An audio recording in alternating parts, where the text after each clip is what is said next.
محمد رسول اللہ صلی اللہ علیہ وسلم کو بھیجا، جو کہ صرف نبی نہیں تھے ہمارے لیے، نبی اور رسول اور مربی اور مزکی، جو اس قرآن کو اور اس کتاب کو جو اللہ نے بھیجی تھی اس کو لے کے آئے، اور اس کو صرف پڑھ کے نہیں سنایا بلکہ اس پہ پوری طرح سے عمل کر کے دکھایا۔ کل کی حدیث جو ہمارا درس حدیث چل رہا ہے، آپ میں سے بہت سے لوگ سن رہے ہوں گے بخاری شریف کا، تو اس کے اندر جو حدیث تھی کہ نماز بھی جو تھی وہ ایسے نہیں آئی کہ نماز بھی جبرائیل علیہ السلام آئے اور انہوں نے ہر نماز پڑھ کے دکھائی نبی کریم صلی اللہ علیہ وسلم کو۔ جبرائیل علیہ السلام آگے پڑھ رہے تھے، نبی کریم صلی اللہ علیہ وسلم پیچھے کھڑے تھے، اور پیچھے صحابہ کرام کھڑے تھے، اور اس طرح سے نماز سکھائی گئی اور نماز کے اوقات سکھائے گئے، اور نبی کریم صلی اللہ علیہ وسلم نے اس طرح سے یہ سارا دین جو ہے صحابہ کرام کو سکھایا۔ تو قرآن ایک ایسا مینول ہے جو اللہ نے صرف کتابی صورت میں نہیں بھیجا، بلکہ یہ نبی کریم صلی اللہ علیہ وسلم کے سینے پر نازل ہوا، اور آپ صلی اللہ علیہ وسلم نے اس پہ عمل کر کے دکھایا، اور صحابہ کرام رضوان مجمعین کی مدد سے ایک عملی اسلامی ریاست اور معاشرہ قائم کر کے دکھایا۔ اور اللہ فرماتا ہے کہ یہ مینول، یہ کتاب جو میں نے بھیجی ہے، وَنُنَزِّلُ مِنَ الْقُرْآنِ مَا هُوَ شِفَاءٌ وَرَحْمَةٌ لِّلْمُؤْمِنِينَ، کہ یہ قرآن ایسی کتاب ہے کہ جس میں شفا ہے اور رحمت ہے مومنین کے لیے۔ اچھا، ہم سمجھتے ہیں شفا ہے، ہمیں پتہ ہے، اور ہم سورہ رحمان لگاتے ہیں اپنے مریضوں کے پاس، اور ہم ان کے پاس سورہ فاتحہ پڑھ کے دم کرتے ہیں، بہت تھوڑا ہے بھئی شفا میں سے جو حصہ ہم یہ لیتے ہیں۔ اتنی سی شفا، بیماریوں کی شفا، یہ جسمانی بیماریوں کی شفا، ان کی بھی شفا ہے، لیکن اصل میں یہ شفا جو ہے یہ دلوں کی بیماریوں کی شفا ہے، یہ معاشرے کی بیماریوں کی شفا ہے، یہ خاندان اور تمدن کے مسائل کا حل ہے۔ ہر مسئلے کا حل اس قرآن کے اندر موجود ہے، اور اس مسئلہ ہمارا یہ ہے کہ ہم اس کو پڑھ کے تو دیکھیں،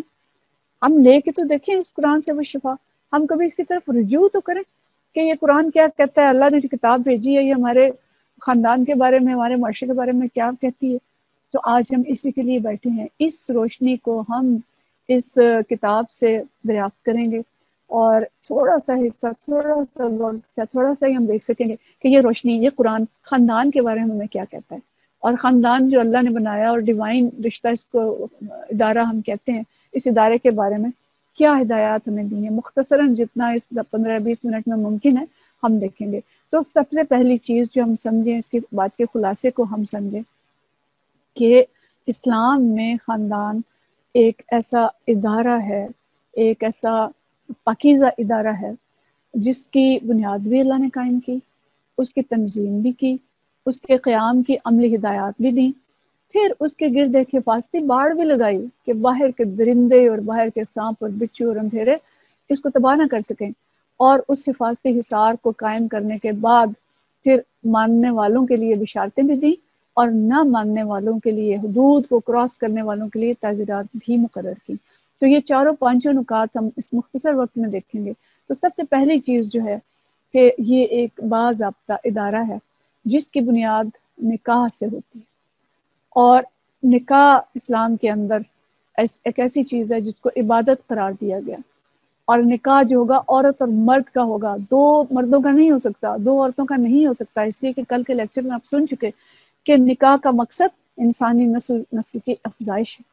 اور انسانی ادارے کو، انسانی دنیا کے اندر انسانوں کو بڑھانا اور چڑھانا ہے،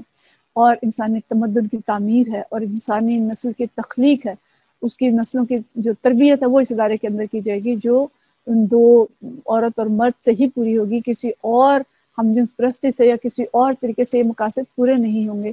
تو بنیاد نکاح کو قرار دیا، جو پاکیزہ بنیاد ہے، اعلانیہ گواہوں کی موجودگی میں ہوتی ہے، اور علل اعلان اس کے لیے کہا گیا کہ اس کے لیے تھوڑی دف بھی بجائی جائے تاکہ لوگوں کو پتہ چلے اور گواہ بھی موجود ہوں، اور ادارہ قائم ہوتے ہی پہلی ہدایت جو خطبہ نکاح کی صورت میں ہمارے پیارے نبی صلی اللہ علیہ وسلم نے دی قرآنی آیت سے بھی آپ کل سن چکے ہوں گے کہ اے لوگوں اپنے رب سے ڈرو کہ جس نے تمہیں ایک نفس واحد سے بنایا اور پھر اسی میں سے تمہارے لیے جوڑا بنایا، اور پھر اس جوڑے میں سے بہت سی عورتیں اور مرد دنیا کے اندر پھیلا دیے۔ لیکن آخری حصہ خاص طور پہ قابل غور ہے جو شروع میں ہی دیا جاتا ہے جبکہ نکاح ہو رہا ہوتا ہے کہ واتقوا اللہ الذی تساءلون بہ والارحام ان اللہ کان علیکم رقیبا، کہ ڈرو اس اللہ سے جس کا واسطہ دے کے تم ایک دوسرے سے اپنے حق مانگتے ہو، اور اللہ تعالیٰ تم پر رقیب ہے، کہ اللہ تعالیٰ تمہارے اوپر نگران ہے۔ یعنی مجھے یوں لگتا ہے کہ یہ والی آیت پڑھ کے نبی کریم صلی اللہ علیہ وسلم نے ہمیں بتا دیا کہ تم ان کیمرہ ہو، تمہارے اوپر کیمرہ فٹ ہو گیا، ان اللہ کان علیکم رقیبا، اس وقت یاد دہانی کرا دی، تم رشتہ ازدواج میں بند رہے ہو تو یاد رکھنا اللہ تمہیں دیکھ رہا ہے، اللہ تمہارے اوپر نگران ہے۔ اللہ جیسے مردوں کو کہہ رہا ہے کہ میں دیکھ رہا ہوں تم صرف نازک کے ساتھ کیا برتاؤ کرتے ہو، اور ساس سسر کو کہہ رہا ہے کہ ایک جان بیاہ کے لا رہے ہو، دیکھ رہا ہوں کہ اس کے ساتھ کیا سلوک کرتے ہو۔ عورت سے کہہ رہا ہے کہ نئی ذمہ داری ڈال رہا ہوں تمہارے اوپر، اور دیکھتا ہوں کیسی بیوی بنتی ہو، کیسی بہو بنتی ہو، کیسی ماں بنتی ہو، ان اللہ کان علیکم رقیبا۔ تو اسی طرح سے 3 آیات جو اور ہیں ان سب کے اندر جو ہدایت ہے وہ تقوی ہی کی ہے، اور اللہ کے خوف ہی کے بارے میں متوجہ کیا گیا ہے کہ خاندان اللہ کی طرف سے ہے اور اللہ اس کے اوپر رقیب ہے، اللہ اس کے اوپر نگران ہے۔ اور پھر دوسری بات جو آتی ہے عملی ہدایات جو خاندانی استحکام کے لیے دی گئیں، اس کو جب ہم قرآن پڑھتے ہیں میرا دل چاہتا ہے کہ کبھی کبھی کوئی ایسے لوگ ہوں جو اس پہ ریسرچ کریں اور بیٹھیں اور دیکھیں کہ قرآن اور خاندان کا جو موضوع ہے کہ کتنا زیادہ قرآن کے اندر آیا ہے۔ میں نے کہا جب اس کو پڑھنا شروع کیا تو اتنی ڈھیر ساری آیات اکٹھی ہو گئیں۔ میں نے چند آیات کا حوالہ دیا ہے کہ سورۃ البقرہ میں 2 پارے کا آخری ربع آپ پڑھیں، اور سورہ احزاب اور سورہ نساء اس کی کچھ آیات پڑھیں تو پتہ چلے گا کہ خاندانی استحکام کے لیے سب سے اہم ہدایت جو ہے وہ اتق اللہ ہے، کہ اللہ سے ڈرو۔ اس لیے کہ رات کی تنہائیوں میں اور جب اکیلے میاں بیوی رہ رہے ہیں اور کوئی طاقت نہیں ہوتی جو دیکھ رہی ہو، تو قدم قدم پر تقوی کی یاد دہانی ہے۔ حتیٰ کہ پہلی ہی رات جب عورت اور مرد اکٹھے ہو رہے ہوتے ہیں تو اس وقت جو اللہ تعالیٰ ہدایت دیتا ہے، جب کہتا ہے کہ نساء جو عورتیں ہیں تمہاری کھیتی ہیں، تو ساتھ ہی اس آیت کا اختتام ہوتا ہے کہ واتقوا اللہ واعلموا انکم ملاقوہ، کہ اللہ سے ڈرو، اللہ تعالیٰ سے تم ایک دن ملنے والے، وبشر المؤمنین، کہ اس خلوت میں بھی اللہ سے ڈرو اور اس بات کو جان لو کہ تمہیں ایک دن اس سے ملنا ہے، اور جو ہدایات اللہ نے دی ہیں انہیں جو مان رہے ہیں لوگ ان کو خوشخبری دے دو۔ اور پھر گھریلو ذمہ داریوں میں، دودھ پلاتے وقت، خرچہ دینے میں، گھریلو ذمہ داریوں کو ادا کرنے میں، شوہر کے حقوق میں، بیوی کے حقوق میں، والدین کے حقوق میں، بزرگوں کے حقوق میں، اولاد کو پالنے اور پوسنے میں، ہر جگہ اللہ تعالیٰ نے ان کیمرہ سیکشن ہمیں یاد دلایا ہے کہ تم کیمرے کے اندر ہو، تمہارے ساتھ کرامن کاتبین بھی ہیں، اور تمہارے ساتھ اللہ ہے اور فرشتے ہیں جو ایک ایک چیز کو لکھ رہے ہیں۔ چند آیات کا حوالہ میں نے دیا ہے، اس کو دیکھ سکتے ہیں۔ تو اللہ بشارتیں بھی دیتا ہے اور اللہ تعالیٰ ہمیں ڈراتا بھی ہے۔ اس کے بعد دوسری چیز جو آتی ہے کہ اللہ تعالیٰ خاندان کی تنظیم کرتا ہے۔ ایسا نہیں ہوا کہ اس نے کہہ دیا بس میں نے خاندان بنا دیا ہے، جاؤ اب جیسے مرضی جا کے گزارو، نہیں۔ خاندان کا سربراہ کون ہوگا؟ الرجال قوامون علی النساء۔ اس کا پورا درس انشاءاللہ آپ سنیں گے کہ قوام مرد کیسے ہونے چاہیے، ان کے اندر کیا صفات ہونی چاہیے، اور اچھا قوام کون ہوگا، سربراہ کیسا ہونا چاہیے۔ ایسا نہیں ہوتا سربراہ جو اپنے ہاتھوں سے اپنے ادارے کو تباہ کر دے، اس سربراہ کی ذمہ داریاں کیا ہیں۔ تو اللہ نے تنظیم کے اندر ہمیں یہ بات بتائی کہ مرد سربراہ ہوگا، گھر کے باہر کے کام، بھاری کام، کما کے لانے کے کام، بھاری بوجھ اٹھانے کے کام، یہ سارے کام وہ کرے گا، اور پھر بیوی جو ہوگی اس کی مددگار ہوگی، اور اندرونی ذمہ داریاں ساری اس کی ہوں گی۔ مرد اور عورت تمدن کی گاڑی کے 2 پہیے ہیں، دونوں برابر ہونے چاہیے، لیکن دونوں اپنی اپنی جگہ پر رہیں گے تو گاڑی چلے گی۔ اگر دونوں پہیے ہم ایک سائڈ پہ لگا دیں گے تو گاڑی نہیں چلے گی۔ اس وقت کی جو کوشش ہو رہی ہے محترم سامعین اور معزز شرکاء، وہ یہ ہو رہی ہے کہ گاڑی کے دونوں پہیے ایک سائڈ پہ لگا دیے جائیں اور دونوں کو باہر نکال دیں، کارخانوں کے اندر جائیں، مزدوریاں کریں، اور گھر کو چھوڑ دیں خالی۔ جب دونوں نکل جائیں گے تو گھر کے اندر کی نسلیں رول جائیں گی۔ کارخانوں کے اندر مل کے یہ لوگ گاڑیاں اور پنکھے اور موٹریں تو تیار کر لیں گے، لیکن جو انسانی نسل کی تعمیر کا کارخانہ ہے وہ تباہ و برباد ہو جائے گا، اس کو دیکھنے والا کوئی نہیں ہوگا۔ تو یہ خالق اور مالک نے یہ نظام بنایا ہے، اور اس نے اس تنظیم اس طرح کی ہے کہ دونوں اپنے اپنے حصے کے فرائض ادا کریں، اور ساتھ ہی حکم دیا قوام کو بھی کہ ہن لباس لکم وانتم لباس لہن۔ یہ بھی آپ تفصیل سے سنیں گے انشاءاللہ اگلے لیکچرز میں۔ اگلے سارے لیکچر انہی چیزوں پہ ہوں گے، ان کی تفصیلات کے بارے میں ہوں گے، اور جنہوں نے شروع کیا اس کو ضرور سنیں تاکہ اسلام کے پورے جو نظام ہے اس سے آگاہ ہو سکیں۔ تو جو ہدایات دی ہیں ہمیں اسلام نے، یعنی دوسرا جو اس کا پہلو آتا ہے کہ پہلی ہدایت تو یہی ہے کہ عورتوں کے ساتھ ایسا سلوک کرنا، اور عورتیں مردوں کے ساتھ کریں جیسے اپنے لباس کے ساتھ کیا جاتا ہے، جو جسم کی طرح، جسم میں جان کی طرح ساتھ ہوتا ہے، جس کو ہم صاف رکھتے ہیں، جس کی کیئر کرتے ہیں۔ اور فرمایا شروعنا بالمعروف، اچھے طریقے سے رہنا ان عورتوں کے ساتھ. ہاں اللہ کو خاص طور پہ حکم دیا اور مردوں کو حکم دیا کہ ان کے ساتھ بھلے طریقے سے رہنا. اور کہا وَإِن تَعْفُوا وَأَقْرَبُوا لِلتَّقْوَىٰ، یہ الگ آیت ہے وہ الگ آیت ہے، لکھنے میں دونوں اکٹھی آ گئی. اگر معاف کر دو تو یہ تقویٰ کے قریب ہے، دونوں کو یہ ہدایت ہے. اور پھر فرمایا وَإِن تَعْفُوا وَتَصْفَحُوا وَتَغْفِرُوا فَإِنَّ اللَّهَ غَفُورٌ رَحِيمٌ، اگر تم دونوں ایک دوسرے کو معاف کر دو، نظر انداز کر دو، تو اللہ بھی تمہارے لیے غفور رحیم ہے. گویا خاندان کو ایمان اور اخلاق کے ساتھ جوڑ دیا. خاندان اخلاقی ادارہ ہے. اگر اس خاندان میں سے ہم ایمان نکال دیں، تقوی نکال دیں، اخلاق نکال دیں، تو باقی کیا بچتا ہے؟ غور کیا کبھی آپ نے؟ باقی بچے گی نفس پرستی، حجام اور جنس پرستی اور مادیت پرستی، جو آج کے معاشرے میں ہم دیکھ رہے ہیں، اور اس کے نتیجے میں تباہی پھیل رہی ہے اور پھیل چکی. جب نفس ہی ہے، نفسانی خواہش پوری کرنی ہے، تو نکاح کی ضرورت کیا ہے؟ جانوروں کی طرح کی زندگی ہے جو ہم دیکھ رہے ہیں آج کے دنیا میں گزار رہے ہیں لوگ. تو مغرب کی نفس پرستی جس کی وجہ سے یونینز ہیں، پارٹنرشپس ہیں، پروسٹیٹیوشن ہے، ہوموسیکچولیٹی ہے، یہ ساری چیزیں چل رہی ہیں. تو اسلام خاندان کو ایمانی اور اخلاقی ادارہ قرار دیتا ہے، اور اللہ تعالیٰ بڑے پیارے اصول ہمیں دیتا ہے کہ پیار، محبت، جسم اور جان کی طرح رہو، اور ایک دوسرے کو معاف کرتے رہو. اور پیارے نبی صلی اللہ علیہ وسلم نے فرمایا کہ تم میں سے بہترین وہ ہے جو اپنے گھر والوں کے لیے بہترین، اور فرمایا کہ میں سب سے بہترین ہوں، یعنی میں رول ماڈل. پھر اسی طرح بہترین بیوی کی صفات اللہ تعالیٰ نے قرآن کے اندر بتا دی، بیسٹ پروین اس کو قرار دیا کہ بہترین متاع جو ہے دنیا کی وہ نیک بیوی ہے، کہ بیوی نیک لے آؤ، تمہاری نسلیں نیک ہو جائیں گی، تمہارے گھر کے اندر تبدیلی آ جائے گی، تمہارا خاندان بدل جائے گا. تو یہ خاندان کے بارے میں اہم ہدایات ہیں جو اللہ تعالیٰ ہمیں دیتا ہے، اور اس کے ساتھ ہی اسلامی معاشرت کے لیے اہم ہدایات دیتا ہے. اور یہ وہ ہدایات ہیں جو خاندان کو بہترین طریقے سے جاری و ساری رکھنے کے لیے اور اس کو قائم رکھنے کے لیے ضروری ہیں. تو جوابدہی کی بات ہم نے کر لی، نفس کی اصلاح کی بات بھی ہم نے کر لی کہ نفس کی اصلاح اصل میں جس کی بنیاد للہیت ہے، اور اس کے اوپر اللہ کے رقیب ہونے کا پہرا ہے اور کیمرہ موجود ہونے کا احساس ہے. اور اس کے ساتھ جو نکاح کا حکم دیا تو ساتھ ہی پابندی لگائی کہ بیرون نکاح تعلقات نہیں ہوں گے. پھر اگر ایک ٹرین پہ ٹکٹ لے کے چڑھتے ہو اور بغیر ٹکٹ کے بھی اگر جائز کر دیا جائے تو پھر کیا ہوگا؟ فائدہ کوئی نہیں ٹکٹ لے کے چلنے کا. پھر تو ویسے ہی چلے نا، پھر تو سارے لوگ ہی کریں گے، ٹھیک ہے ہم بغیر ٹکٹ کے چلتے ہیں، ٹکٹ کی کیا ضرورت ہے؟ تو بیرون نکاح تعلقات کو حرام قرار دیا تاکہ نکاح کی پاکیزگی برقرار رہے، نسلوں کی پہچان برقرار رہے اور نسلوں کی تربیت صحیح طریقے سے ہو سکے. اس کے بعد اگلا اہم حکم جو ہم کہہ سکتے ہیں کہ جو خاندان کو قائم رکھنے کے لیے جو باؤنڈریز اللہ تعالیٰ نے لگائیں، اس کے اندر کی جو پابندی ہے وہ حیا کی ترویج ہے. اور آج جو خاندان ٹوٹ رہے ہیں اس کی ایک وجہ مردوں اور عورتوں کا حیا کے دائرے سے نکل جانا ہے. اور فرمایا جب تجھ میں حیا نہیں تو جو جی چاہے کر، ہے نا، جو جی چاہے کر. سوشل میڈیا پہ دوستیاں کر، نامحرم لڑکیوں اور لڑکوں کے ساتھ کالز کریں، ان کے ساتھ ٹھٹے لگائیں، گپے ماریں، ڈیٹس لگائیں، جیسے چاہے لباس پہنیں، چاہے تو ٹائٹس پہنیں، چاہے تو کھلے کپڑے پہنیں، چاہے تو پردہ کریں، چاہے تو نہ کریں،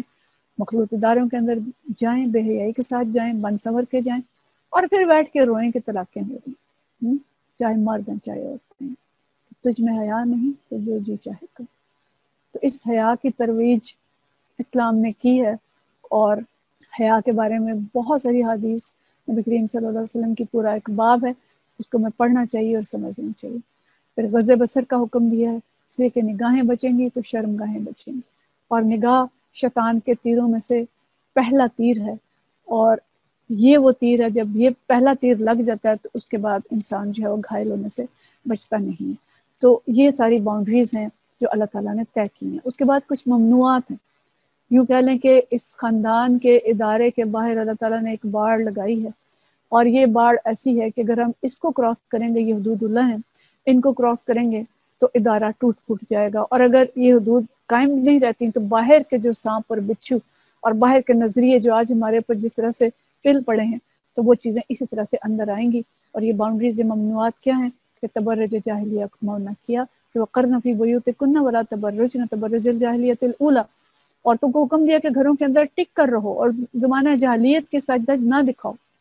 اور یہ سج دھج اگر ہوگی تو اس کے نتیجے میں لازماً مرد بہکیں گے اور خاندان ٹوٹیں گے. اور اشاعت فحش کو منع کیا اور فرمایا کہ جو لوگ چاہتے ہیں کہ اہل ایمان کے اندر فحش پھیلے ان کے لیے دنیا اور آخرت میں سخت عذاب ہے۔ سورہ نور کی آیت نمبر 19 ہے۔ اختلاط مرد و زن کو منع کیا۔ دیکھیں آپ 18 سال کی لڑکی اور لڑکے کو رات تک مخلوق ادارے میں پڑھنے کے لیے چھوڑ دیں، ہر جگہ اختلاط ہو، اور دفاتر کے اندر اختلاط ہو، کالجز کے اندر، ہاسپٹلس کے اندر، کتنی نظریں بچا لیں گے اور کتنی جو تبرج جاہلیہ اس کو روک لیں گے۔ اور ٹین ایج جس کے ابارشنز ہم دیکھ رہے ہیں، یہ اسی اس کے نتائج ہیں۔ اور کبھی ہمارے سوشل میڈیا پہ کبھی ایک شہر کی لڑکی کی تباہی کی داستان آ رہی ہوتی ہے اور کبھی دوسرے شہر کی، تو ہزاروں لڑکیاں اور عورتیں جو ہیں وہ اس ابارشن کے ذریعے لقمہ اجل بن رہی ہیں، موت کا شکار ہو رہی ہیں۔ اسی طرح عورتیں خوشبو لگا کے نکلیں گی اور مرد نگاہیں نیچی نہیں رکھیں گے، اور زبان کے فتنے، لوچدار آوازیں، اور یہ سارے میڈیا کے جتنے اس وقت ہم جو غلط چیزیں ہیں ان کے اوپر جو فتنے وہ ہم دیکھ رہے ہیں، یہ ساری باؤنڈریز اس مشین، انسانی مشین اور انسانی تمدن بنانے والے نے لگائی ہیں، اس کتاب کے اندر درج کر دی ہیں کہ اگر ان کی پابندی نہ کرو گے تو گویا اس گاڑی کو کھیتوں اور کھلیانوں میں چلاؤ گے جو سڑک پہ چلنے کے لیے بنی ہے، اس کا انجر پنجر ہل جائے گا، یہ پھوٹ جائے گی اور بکھر جائے گی، جو کہ یہ بکھر چکی ہے، اور پرزے جوڑنے مشکل ہو جائیں گے۔ آج بچے آیاؤں کے حوالے ہیں، کل کے جو بوڑھے ہیں وہ اولڈ ہاؤسز میں ہوں گے۔ تو بہت عزیز سامعین، ہم اختتام کی طرف جاتے ہوئے میں بس اس بات کو دہرانا چاہوں گی کہ خاندان کو درپیش حقیقی خطرات جو ہیں وہ ہدایات ربانی سے لاپرواہی ہے، جاہلانہ معاشرہ ہے، احساس جواب دہی کی کمی ہے، تقوی کی کمی ہے، جس کی وجہ سے ظلم ہو رہا ہے اور جس کی وجہ سے ادائیگی فرائض میں کوتاہی ہے۔ اگر آج سارے شوہر اللہ سے ڈرنے والے بن جائیں تو مجھے بتائیں ذرا کوئی گھریلو تشدد باقی رہے گا؟ اگر ہر مرد کو پتا ہو کہ میرے پر کیمرہ لگا ہے اور میری ویڈیو ریکارڈ ہو رہی ہے اور اللہ تعالیٰ مجھے قیامت والے دن دکھا دیں گے، تو کیا گھریلو تشدد اور عورتوں کی مار پٹائی اور عورتوں کے ساتھ زیادتی باقی رہے گی؟ شرع طلاق بڑھے گی یا کم ہوگی؟ ساری بیویاں اگر ہیں وہ تقوی والی اور اللہ والی بن جائیں، اپنی ذمہ داری سمجھ جائیں، تو گھر کا نقشہ کیا ہوگا؟ سارے والدین، سارے اساتذہ اپنی ذمہ داریوں کو سمجھ جائیں، اللہ سے ڈرنا شروع ہو جائیں، تو بچوں کی تربیت کس طرح سے کریں گے؟ حکومت اللہ سے ڈرنے والی بن جائے تو نظام تعلیم کیسا ہوگا؟ میڈیا اور عدلیہ کیسی ہوگی؟ تو ہم نے ان باؤنڈریز کا جب خیال نہیں رکھا اور حفاظتی حصار ہمارے ارد گرد سے بکھر گیا ہے، اور یہ سب باتیں جو ہم نے کی ہیں سب ہو رہی ہیں، اور اس کے نتیجے میں شرع طلاق تیزی سے بڑھ رہی ہے، ہماری مشکلات بڑھ رہی ہیں، ہمارے گھروں کے اندر پریشانیاں بڑھ رہی ہیں، معاشرے کے اندر ہجان خیزی بڑھ رہی ہے۔ تو ضرورت ہماری یہ ہے کہ ہم اس روشنی کی طرف واپس پلٹیں، ہم قرآن اور سنت کے ساتھ جڑ جائیں، اپنے بچوں میں اس کی بنیادیں مضبوط کریں، شوہر اپنی ذمہ داریاں ادا کریں، بیویاں اپنی ذمہ داری سمجھیں، شوہروں کی اطاعت کریں، ان کی خدمت کریں، والدین اور بزرگوں کے ساتھ ہم سب احسان کا رویہ رکھیں، شیطان کے حربے سمجھیں اور اس کے جھانسے میں نہ آئیں۔ پروفیسر خورشید احمد صاحب اسلامی معاشرت کے سلسلے میں اپنی کتاب میں بڑی ایک اہم بات لکھتے ہیں، آخری نقطے کے طور پہ اس کو یاد کر لیں کہ 6 ستون یاد رکھیں اسلامی معاشرت کے، 4 میم سے اور 2 قاف سے۔ میم سے 4 ستون کون سے ہیں؟ محمد صلی اللہ علیہ وسلم، ماں، مدرسہ اور مسجد۔ یہ 4 چیزیں، ان کا معاشرے کے اندر بہت رول تھا، 4 ادارے تھے۔ جب یہ قائم نہیں رہے اپنی بنیادوں پہ تو تباہی آنی شروع ہو گئی۔ اور قاف سے 2 چیزیں ہیں، قرآن اور دوسری ہے قیادت۔ قرآن سے جڑ جائیں اور قیادت اور حکومت، قوت اور قیادت جو ہے وہ اس قرآن کو نافذ کر دے، اس کو جاری و ساری کر دے، تو اسلامی معاشرت واپس اپنے صحیح خطوط پہ استوار ہو جائے گی۔ اور عورت خاندان کی روح رواں ہے، اگر وہ ان چیزوں کو سمجھ لے تو خاندان مثالی بن جائیں گے، حیات طیبہ مل جائے گی انشاءاللہ۔ اور اگر دونوں رب کی تقسیم پہ خوش رہیں تو گھر کا منظر بہت خوبصورت ہوگا، خاندان مستحکم ہوگا، محبت پر مودت پروان چڑھے گی، اور اللہ تعالیٰ جو فرماتا ہے کہ میں حیات طیبہ عطا کروں گا۔ تو اللہ تعالیٰ ہمیں ان ساری باتوں پہ عمل کرنے کی توفیق عطا فرمائے، ہمیں حیات طیبہ عطا فرمائے اور ہم سب سے راضی ہو جائے۔ وآخر دعوانا ان الحمد للہ رب العالمین۔